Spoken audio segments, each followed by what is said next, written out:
A very good evening and a warm welcome to News Live on China Live. I'm Vidushni Sadiskumar. A very good evening indeed. I'm Javad Bongzo and we begin with the headlines of tonight's news. The late Dr. Pandit Amardeva enters his final journey from Independence Square next Saturday. A week-long period of mourning has been declared following the demise of the doyen of music, Pandit Amardeva. The President says Dr. Pandit Amardeva was a great musician of the nation in the 20th century as well as a doyen of music, arts and culture. The central bank treasury bond issue is to be directed towards an independent and impartial judicial process. Prime Minister Ranil Wickremesinghe begins an official tour of Hong Kong. The Sri Lanka Freedom Party claims that there was no connection between the Premier and the bond issue. 239 illegal migrants downed in the Libyan Sea. Now moving on to news in detail. The body of the late Pandit Amardeva will be kept at Independence Square in Colombo to enable the people to pay their last respects from 9:30 a.m. tomorrow. The funeral will take place next Saturday at Independence Square with state honours. Pandit Amardeva, who was taken ill suddenly, admitted to Sri Jayawardhanapura Hospital this morning. He passed away while receiving treatment at the intensive care unit. His body is now lying at Jayaratna Funeral Parlour in Baralla. A discussion on funeral arrangements was held at the residence of the late Pandit Amardeva. Several artists noted that there is no alternate for the great role of Pandit Amardeva. The doyen of music in the nation and great musician Dr. Pandit W.D. Amardeva is no more. We now bring you a brief reminiscence of the life and times of the great veteran musician.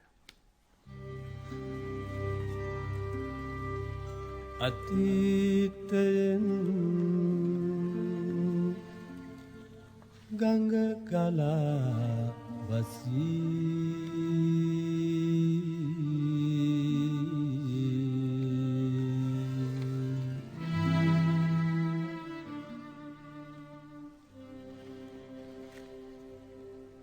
Pandit Amardeva, an immemorable icon in local music arena, was a pioneering artist who immensely committed for singular identical music and songs. He was born in Korolavala, Mortua on the 5th of December 1927. His first name was Albert Pereira. He showed his music talents even during his childhood. He learned to play the violin on the directions of his parents. Pandit Amardeva came to know veteran musician Mohammad Ghaus, alias Ghaus Master, in his early youthhood, and it was a turning point in his music career. He was given an opportunity to serve as the assistant music director of the film Asokamala, and its music director was the famous Ghaus Master. He sang a song in the film while acting as a hermit.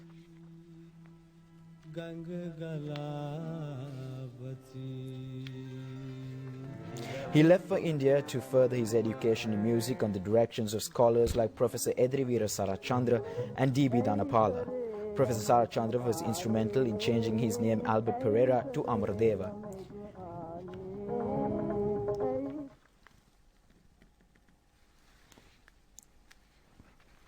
He received a wide knowledge in Hindustan music from Bhatkande Music Academy and thereafter continued his research with the aim of creating local music tradition identical to the island nation. He has been able to introduce a new music style mixing local folk music and Hindustan classical music. Pandit Amardeva, who rendered an unforgettable service for the upliftment of local traditional music, was a great talented artist. In the late 1960s, Amardeva and Mahagamasekara combination made a start of a great song tradition in the local music arena. Pandit Amardeva's songs have been able to attract local music lovers countrywide, and he became their heartthrob of all time. His songs like Pile Padura Heneta Aragena Enava, Ma Mala Pasu Sohon Kote Duggiyak Lienu Manava, Obe Namin Saya Bandimi have been able to widen the vistas of singular songs. Pandit Amardeva has won international acclaim for his singular music creations. He received several international awards including Ramon Magsays, Pandit and Padma Shri. He was presented with a large number of local awards including Deshamanya and a doctorate. The Maldives national anthem was also a musical creation of Pandit Amardeva. He was the music director in several cinematic creations including Ranmatudua, Gatavareo, Tummanhandiya and Gamperlia, which were hailed as major junctures in local cinema. He was the greatest teacher who gave a new direction for vocalists and musicians of the present era. He passed away at the age of 89. He was the lovable husband of veteran folk song artist and dancer Vimala Amaradeva. He was the father of 3 children. The demise of Pandit Amaradeva has created a void in the local music arena. Now, meanwhile, the government has decided to declare a week-long period of mourning on behalf of the late Dr. Pandit W.D. Amaradeva. A request has been made to hoist white flags and national flags half-mast in all houses during the 7-day mourning period declared by the government on the directions of the President. A special committee entrusted with the task of taking decisions on the funeral of the late Pandit Amaradeva met at the Home Affairs Ministry in Colombo this afternoon. Deputy Minister Thilanga Sumutipala, Ministers Wajira Abeyewardena, Gayantha Karunatilaka, Deputy Minister Karuna Ratan and several state officials were present. Minister Wajira Abeyewardena said that the President has directed to conduct the cremation of the late Pandit Amaradeva at Independence Square in Colombo on Saturday at 3 p.m. with full state patronage. The funeral procession carrying the body of the late veteran musician will leave the Jayaratna Funeral Parlour on Friday the 4th at 9 a.m. to Independence Square. දහස් චතුරස්‍රයේ අවශ්‍ය ඉඩකඩ සියල්ලම සැලසීමට සංවිධාන කටයුතු අකස් කරන්න බලාපොරොත්තු වෙනවා. ඒකම සෙනසුරාදා සවස් 3:30ට ආගමික කටයුතු සියල්ල සංවිධානය කළා. විශේෂයෙන් ශෝකයටපත් Vimala Amaradeva මැතිණිය. All arrangements have been made to allow the people to pay their last respects at Independence Square at 3 p.m. on Saturday. Following the religious observances, the cremation will take place with state honours of 3 armed forces. A request has been made on behalf of the President and the Prime Minister from the people to hoist white flags at their residences and hoist the national flag half-mast. ඒ වගේම සියලුම ජාතීන් සුදු කොඩි ඔසවන ලෙසත් මුළු ජාතියම මේ අවස්ථාවේදී රජය වෙනුවෙන් ජනාධිපතිතුමා වෙනුවෙන් අගමැතිතුමා වෙනුවෙන් ඉල්ලා සිටින කැමැතියි. Minister Gayantha Karunatilaka said that the birthday of the late Pandit Amaradeva is on the 5th of December. A request has been made to build a shrine of arts. This project will be launched on the birthday of this great musician with the blessings of the President and the Prime Minister. This directive was issued by the Prime Minister to launch this project as an honour for the late Pandit Amaradeva. Now, meanwhile, the President Maithripala Sirisena says the late Dr. Pandit Amaradeva was a great musician on the nation in the 20th century as well as the doyen of music, arts and culture. In a message of condolences, the President extended his condolences of the government and the whole nation. The President further noted that the late Pandit Amaradeva was one of the great personalities in the generation of greatest and scholarly persons who have searched for Sri Lankan identity. He reiterated that the whole nation is indebted to him for his gift of great traditions for Sinhala music while searching the roots of local music. In his message, the President pointed out Pandit Amaradeva's greatness had been greatly indicated in his songs like Sasara Vasanaturu and Ratnadeepa Janmabhoomi.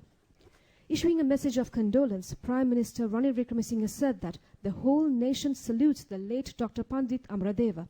He added that Pandit Amaradeva was not only a musician, vocalist and a violinist, but also a great literary scholar with a versatile knowledge in several languages. The Premier further noted that the demise of the veteran musician who rendered a great service to the field of music and local songs was the end of an era of a music field in the country. An independent and impartial judicial process is to be instigated on the Central Bank Treasury Bonds scam. Outlining this judicial process, President Maithripala Sirisena said that all investigations relating to this matter should be carried out without political interferences. He made this disclosure when he addressed the SLFE membership promotion drive in Maharagama today. The membership promotion program was organised on the directions of Maharagama Electorate SLFP organiser, Western Province Chief Minister Isura Devapriya. Membership cards were presented to party supporters at a ceremony held under the auspices of President Maithripala Sirisena.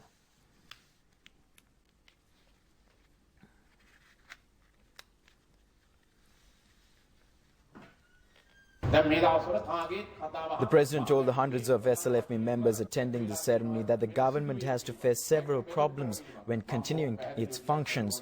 Everyone is now talking about the central bank bond issue. Referring to the bond scam, he said that he left the previous government and formed a government without leaving the Sri Lanka Freedom Party, not to allow a certain section to carry out wrongdoings or to punish a section of wrongdoers. He said that was his policy on the central bank bond issue, and his idea about it was the same. All politicians and their representatives should desist from the investigations into this incident.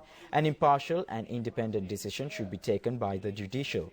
This cannot be solved by politicians. It is essential to prove that the persons involved in the incident is innocent and clean before the people of this country. He said that he will take legal action and hand over the matter to the judiciary to take the final decision without involvement of politicians.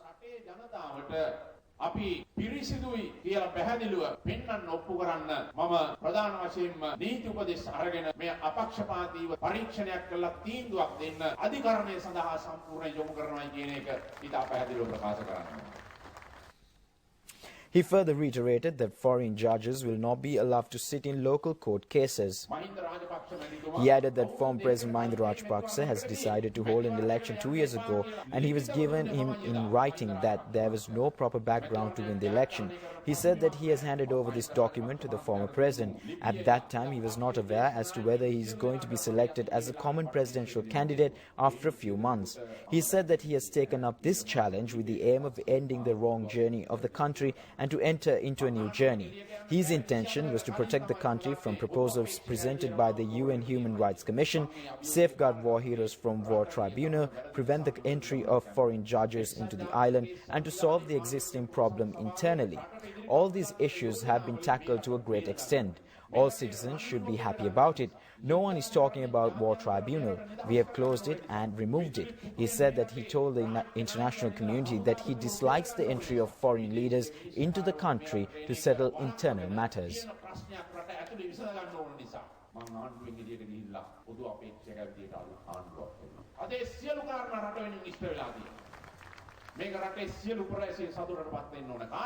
අද යුදාධිකරණයක් කතා කරනවාද ජාත්‍යන්තර නැහැ. අපි මේ පොත වහලා ඉවර කරුවා. තමුන්නාන්සලා දන්නවා පහුගිය කාලේ මම බොහොම විවෘතව රටෙන් පිටත් ජාත්‍යන්තර නායකයෝ එක්ක මම පැහැදිලිව කිව්වා විදේශීය විනිශ්චයකාරවරුන් එන්න. Expressing views on his decision to leave the former government, the president said that the Sri Lanka Freedom Party had been defeated by the people into 2 national elections last year. Certain persons were claiming that the SLFP was defeated by him on the 8th of January 2015. He pointed out before making this allegation they should ask as to why he has left the government after serving 13 years as a secretary of the party and working for the SLFP for 47 long years. He revealed that he has signed agreements with 49 parties and alliances as a common presidential candidate. At that time, he was the general secretary of the SLFP. When he was leaving the government, several ministers have followed his footsteps. It is essential for those people to find out as to why ministers like Duminda Disanayaka have left the government at that time. Such matters should be discussed very carefully, he said.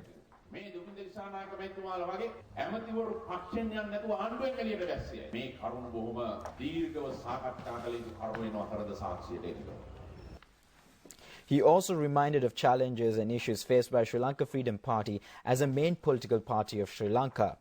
He further stated that there were many political parties in this country. Persons who gave leadership for those parties were respectable and acceptable persons of various status. Hundreds of political parties were formed during the past years, but those parties have not been able to move forward. Only the UMP and the SLFP have been able to continue its journey. The daughter of the founder of the SLFP, SWRD Bandaranaike, has formed a new party. The son has left the party and formed a separate group. All those persons have accepted the leadership of former Prime Minister Sirimavo Bandaranaike by the year 1994 and formed a united front dissolving the other parties formed by them. No one can challenge the fact that the SLFP, formed by former Prime Minister SWRD Bandaranaike, is a strong political party which is moving forward even during ups and downs. He pledged to continue the leadership of the SLFP till the overcoming of the challenge of forming a Sri Lanka Freedom Party government, he said.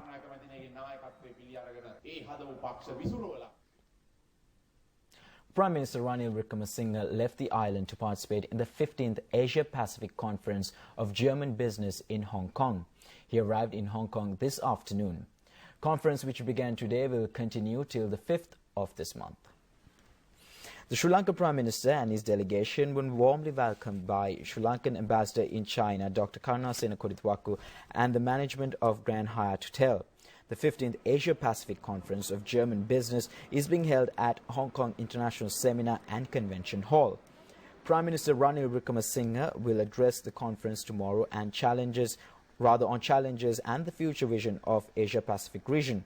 The Sri Lankan Premier was accompanied by Professor Maitri Wickremesinghe, Mr. Malik Samarawickrama and Secretary to the Prime Minister Saman Ekanayake. Now, meanwhile, State Minister for Finance Lakshmani Abeyewardene says no one will be allowed to gain petty political objectives using the COPE report on Treasury bond issue. He was speaking at a media conference at SLFP headquarters in Colombo today. State Minister for Finance Lakshmani Abeyewardene said that COPE committee report is acceptable for Sri Lanka Freedom Party. A separate committee will be appointed at the SLFP Central Committee meeting, and its recommendations will be presented to the Central Committee and to the President. Thereafter, the President will be able to take a decision on this matter. Prime Minister is not involved in the incident. Therefore, it is not necessary to take a personal decision on the Premier. We are going to take a decision only on facts highlighted in the COPE report with regard to the bond issue. No one should try to create confusion about it. The government of Sri Lanka and the Asian Development Bank signed a $60 million loan agreement as additional financing to the ongoing local government enhancement sector project to improve basic infrastructure and services provided by local authorities. The $60 million is being provided to the government as a loan from the Asian Development Fund. In addition to the supply of water, other local infrastructure and basic services and capacity development of selected local authorities will be financed from this loan. Sri Vidovati signed the loan on behalf of ADB, while RHS Samaratunga, Secretary to the Treasury, signed for the government of Sri Lanka. More than 75% of this additional financing loan will support development and expansion of water supply systems, mostly run by the National Water Supply and Drainage Board, in the chronic kidney disease affected areas in the central, north-central, northwestern and Nuwa provinces to provide a continuous supply of safe drinking water. Now we deviate momently from local news to bring you up on date on the U.S. election race. Clinton blasts Trump on character, says he could be commander-in-chief with dangerous ideas. Here is our segment of U.S. election battle for the White House.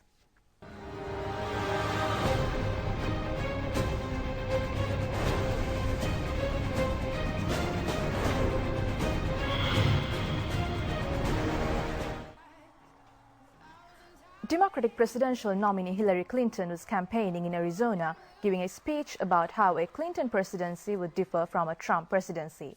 Many national polls have shown Clinton's lead over Trump, narrowing since the reemergence Friday of a controversy over her use of a private email while Secretary of State.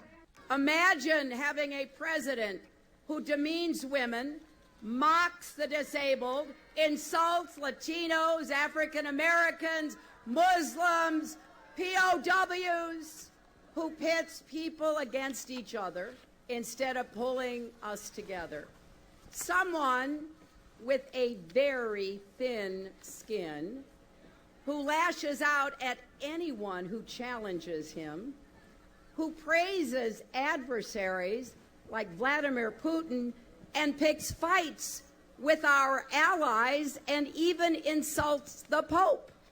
If Donald Trump were to win this election, we would have a commander-in-chief who is completely out of his depth and whose ideas are incredibly dangerous. To become the next president, if we win this election, it's going to make a real positive difference in your lives. Meanwhile, Republican presidential nominee Donald Trump slams his Democratic rival Hillary Clinton as unhinged and tells supporters in Florida that polls now show him ahead. In 6 days, we are going to win the great state of Florida, and we are going to win the White House. Going to win it. We've got to be nice and cool, nice and cool. No sidetracks, Donald. Nice and easy, nice. Because I've been watching Hillary the last few days. She's totally unhinged. We don't want any of that. She has become unhinged.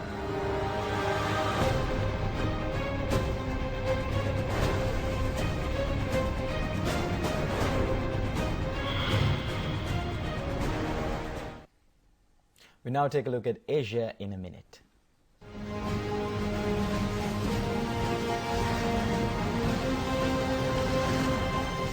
A former aide to South Korea's President Park Geun-hye has been detained by prosecutors. An Jong-byom is the second aide to be detained in scandal which is threatening the president's position. Insurgents in mostly Muslim areas of southern Thailand killed 3 people in a spate of bomb and gun attacks overnight targeting military personnel and commercial property. At least 17 people have died and another 40 have been injured in a train crash in Karachi, Pakistan. 2 trains collided today. One of the trains had been given the wrong signal.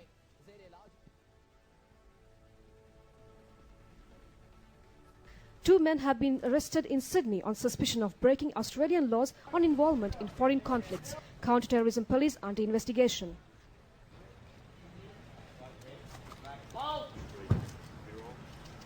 Indian President Pranab Mukherjee yesterday met Nepal Prime Minister Pushpa Kamal Dahal and Vice President Nanda Kishore Pan in Kathmandu.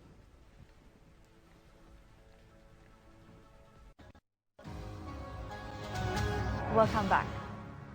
Now, Justice Minister Wijedas Rajapaksa says allegations against the police had been controlled due to legislations and laws presented by the government during the past few months with the aim of protecting the rule of law. He made this observation when he addressed a ceremony organized in connection with the establishment of the National Institute of Protecting Victims and Witnesses. Minister Wijedas Rajapaksa noted that the public confidence has been restored on the country's justice owing to the establishment of independence commissions, 19th Amendment to the Constitution and people's-friendly legislations and laws.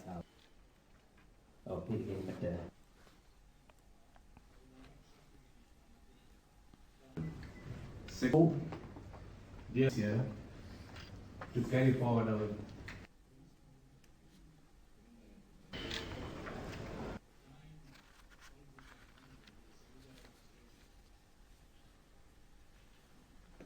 This is an historic event in our judicial history as well as the history of the police. Now there is a sense of security for the victims as well as for the witnesses to come forward and to agitate their rights and finally to ensure that the rule of law is upheld within the legal framework of this country. When it comes to police, that there are so many allegations. We are looking at all the laws, or most of the laws that need to be modernized. Sri Lanka develops as a nation.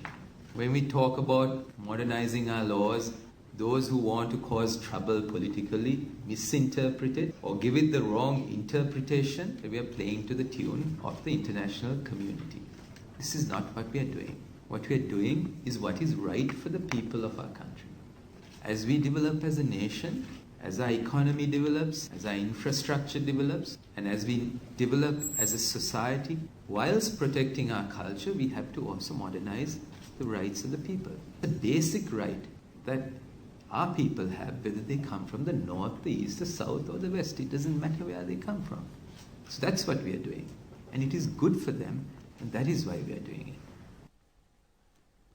UK Minister for the UN and Commonwealth Baroness will visit Colombo and Jaffna from November 6th to 9th on her first official visit to Sri Lanka. This was announced by the British Commission in Colombo today. The Minister will reiterate the UK's commitment to supporting Sri Lanka in strengthening democracy and human rights, including tackling gender-based and sexual violence, delivering reconciliation and combating corruption. During her visit, the Minister will discuss these issues with Prime Minister Ranil Wickremesinghe, Foreign Affairs Minister Mangala Samaraweera and Opposition Leader R. Sambanthan. And in your stock update for today, the All Shares Price Index closed at 6,442.09 points, increased by 13.05 points, and the S&P SL20 Index closed at 3,610.40 points, also increased by 11.67 points at the end of trading in the Colombo Stock Exchange today. Turnover was over 217 million rupees.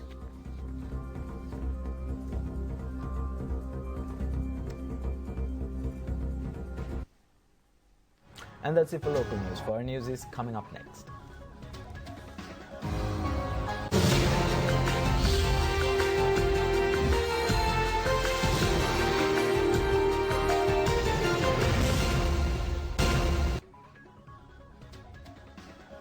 Welcome back, and in your foreign stories. More than 239 migrants are believed drowned in 2 shipwrecks off the coast of Libya. However, the nationalities of the victims were not revealed until now. The UNHCR refugee agency said that 2 survivors brought ashore on the Italian island of Lampedusa. No bodies have so far been recovered. International Organization of Migration said more than 4,200 migrants have died making the dangerous journey across the Mediterranean Sea this year. The UN has warned 2016 could be the deadliest for migrants making the journey. Nearly 330,000 migrants have crossed the sea so far this year, compared with more than 1 million in 2014. Meanwhile, President Barack Obama has urged Democrats of all ethnic backgrounds to get out and vote for Hillary Clinton, warning that the fate of the U.S. Republic and world is at stake. He said her Republican opponent, Donald Trump, was a threat to hard-earned civil rights.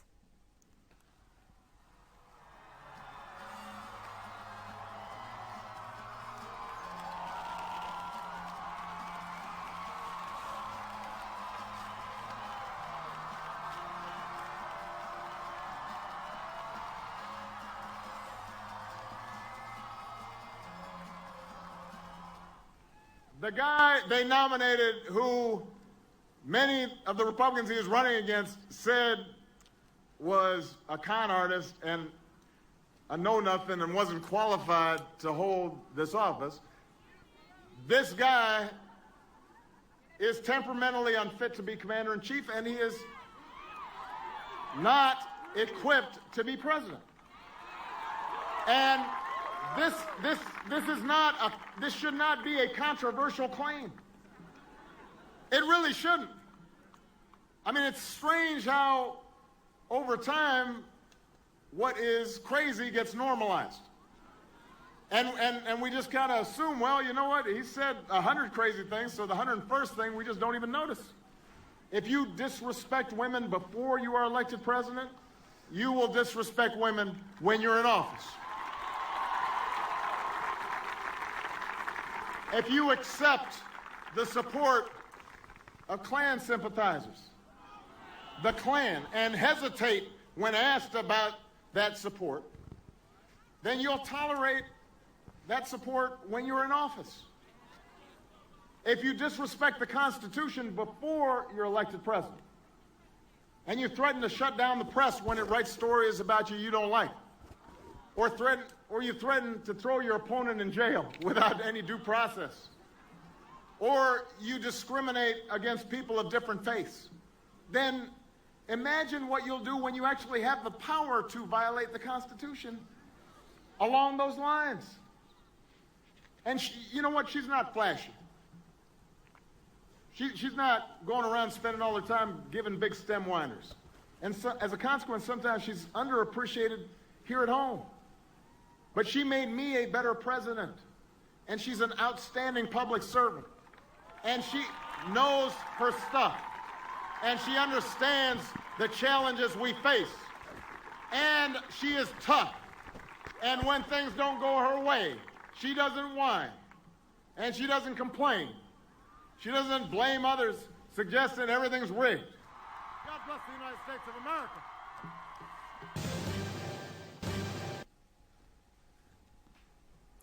And in sports news, a Provincial Colours Award ceremony was held in Valgama yesterday to felicitate Southern Province sportsmen and women who excelled in the National Sports Festival. Sports Minister Dasari Jayasekara was chief guest. The Best Sportswoman of National Sports Festival WKLA Nimali, gold medal winner in high jump Manjula Kumara and Taranga Vinodini, along with Southern Province athletes who established new game records, winning medals, have been felicitated at the ceremony. Southern Province sports women who came first in beach kabaddi, weightlifting, wushu and boxing events have also been felicitated. Southern Province was the runner-up in the 42nd National Sports Festival for the first time, clinching 36 gold medals. It was organised by the Southern Province Sports Ministry. Prima Stella noodles. Rasaguna pirila. අපි හැමෝම කැමතියි.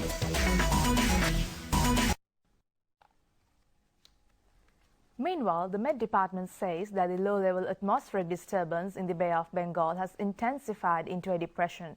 Hence, showers or thunder showers at times and cloudy skies can be expected to continue at most parts of the island. Heavy falls can be expected at some places until 7th November.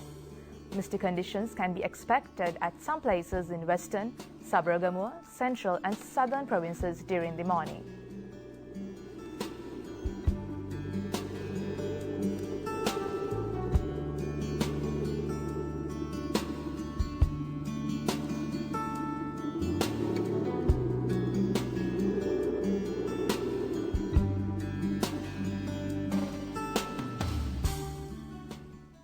And that's it for tonight's news. Do watch us tomorrow at the very same time. Good night.